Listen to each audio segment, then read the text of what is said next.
তাআলা দৃশ্যমান করছে এই পৃথিবীতে, তিনটা। এরপর হচ্ছে যাইয়া কবর, কবরের পর হচ্ছে কিয়ামতের মাঠ, 50,000 বছরের সমান। এরপরে হয় আমরা জান্নাত পাবো নয় জাহান্নাম পাবো। এই আমরা যে স্তরটা, এই স্তরের পর সামনে আসছে কবর। এই কবরের কথা আল্লাহ রাসূল যখন বলছেন তখন কাফেরেরা হাসছে। আইযা মিতনা ওয়া কুননা তুরাবা, কাফেরেরা বলে কি কয় মুহাম্মদ, আমরা মরে যাব, মাটির সাথে মিশে যাব, আবার নাকি আমরা যেতে হব?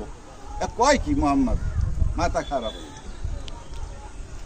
আল্লাহ তাআলা আবার রাসূলকে জানাই দেয়, তুমি বলো আফাইনা খালকিল আউয়ালে বাল হুম ফি লাবসিম, যে ওরা তো প্রথমে তোমরা দৃশ্যমান ছিল, এরপর আমি তোমাদেরকে প্রথম যে সৃষ্টি করতে পারছি, মরার পর কি পারবো না? কি বলেন?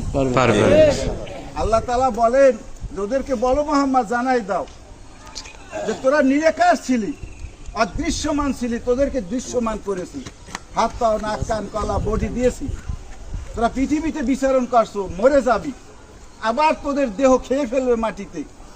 আমি যদি প্রথমে সৃষ্টি করতে পারি তাহলে দ্বিতীয়বার কি আমি সৃষ্টি করতে পারবো না? দ্বিতীয়বারে আবার আল্লাহ তাআলা কবরে আমাদেরকে জ্যান্ত করবে।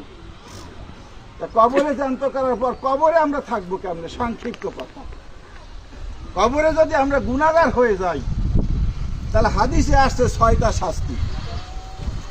1 নম্বরে অফরিসুলাহু মিনান নার, অলবিসুহু মিনান নার, আফতাহু